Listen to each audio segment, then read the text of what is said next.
Hi there and welcome to another revision talk through from me, the history tutor, and this one, our second in this series, we're looking at conflict and tension for the AQA GCSE History exam, and this one is the Cold War topic. So looking at our second theme, looking at the early events of the Cold War and the idea of containment. If you find this useful, then don't forget to look at my playlist. There's lots of videos there talking through the key content and also, importantly, tutoring videos talking through how to answer all different types of questions. If you find all this useful, there is a companion revision guide, so do look out for that in the notes for this video. Early cause of the Cold War with the Truman Doctrine and martial aid. So let's find out more about this and how it starts to develop the Cold War even more. The Truman Doctrine was the idea that the world was divided into countries of the free democratic world and countries led by violent dictatorships like communism. And Truman announced the USA would protect free nations against violent dictators, and this suggested against communism. Truman was particularly concerned that communism was spreading to Greece. This had been agreed as a Western sphere of influence under the Percentage Agreement, and he wished to stop communism spreading into Greece and any other country. Of course, Stalin was angered by it straight away. He thought the US was announcing their own imperialism into the world to spread their capitalist ideas. So we have this idea of ideological difference being cemented. Stalin responded with his idea of Cominform. The purpose of this was to share communist ideas amongst communist nations and to bring greater communist unity. Even more ideological division develops. Then we get martial aid. So the main aim of martial aid was to rebuild Europe after the devastation of the Second World War. The West feared that with the devastation and the struggling poor people of Europe was turning to communism. Communism had been really successful in the Second World War. They had defeated Nazi Germany. It looked like a strong philosophy could make your country great. They feared the poor people of Europe who were struggling after the war turning toward this ideology. The USA also hoped to boost the European economy so that it would trade with the booming US businesses. In fact, to gain the martial aid, countries had to buy American goods and machinery as part of the spending of the money. The plan hoped also to create greater unity in Europe. It was offered to Eastern Europe countries as well, but they did not necessarily expect any Eastern European countries to accept it due to their communist control. So how did Stalin react in the East to this? Stalin believed the USA wanted to spread an American-style capitalism in the world, so he was fearful of that and worried about that. Czech Foreign Minister Jan Masaryk asked for martial aid. The communists reacted by leading a coup to take over Czechoslovakia in early 1948, and Masaryk was found dead in mysterious circumstances.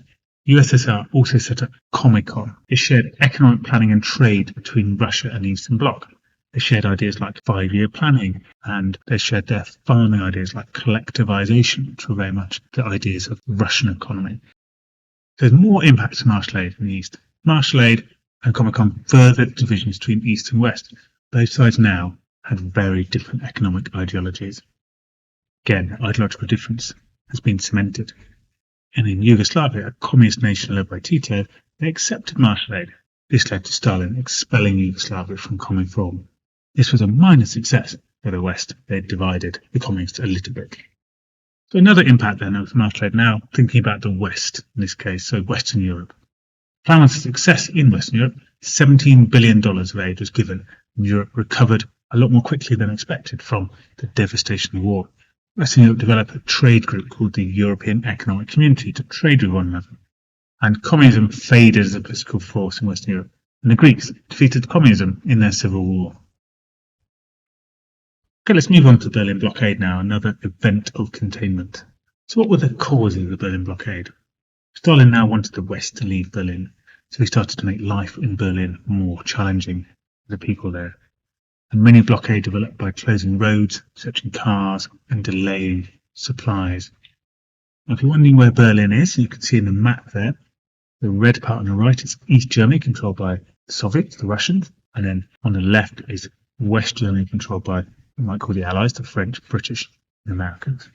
Berlin is a little coloured bit in the middle of East Germany there, and the left-hand side of it is West Berlin, controlled by the Allies, so right in the heart of that East German territory. Carrying the story in a little bit more detail about the causes. So, as the West tried to introduce its new currency into Berlin, violence began on the streets. Stalin decided to fully blockade western Berlin to force the Allies to leave. There had been a falling out over Germany in general during this time. The western zones of Germany, the Allies' zones, brought in their own currency, and the Russians had refused to join them in this new currency, so they started to separate the states into West Germany and East Germany. This further solidified the break that the Russians were now blockading Berlin. So what are some of the key events of the Berlin blockade? So 24th June 1948, blockade began. 2.5 million West Berliners were not getting enough supplies, and the Soviets even shut off the electricity. 26th June, the Americans and British began airlifts. The Americans called this Operation Victuals, and the British operation was called Plainfare. The amount of supplies quickly increased, with 80 C-74 transport planes doing 2 trips a day, and seeing thousands of tons of supplies were delivered every day to the West Berliners. By the 15th April 1949, the Allies led the Easter Parade of 1,383 flights, delivering 12,000 tons of supplies. Shortly after, Stalin abandoned the blockade, realising he was not going to be able to stop the supplies coming through to West Berlin. What was the impact of the Berlin blockade? Well, the Soviets refused to give in, and this led to increased tension. Seeing that war was a possibility, Germany became divided into West Germany and East Germany. This became a crucial borderline in the Cold War. So soon after, Stalin brought in his own currency into East Germany, and they were very much separated with their own governments. Containment had been a success to some extent. To stop the spread of communism in Europe, Germany had not become a communist area, and West Berlin had been kept. The Berlin blockade led to the West believing that communism was trying to expand aggressively. So they formed a military alliance to defend itself called NATO, North Atlantic Treaty Organization. This was formed in April 1949.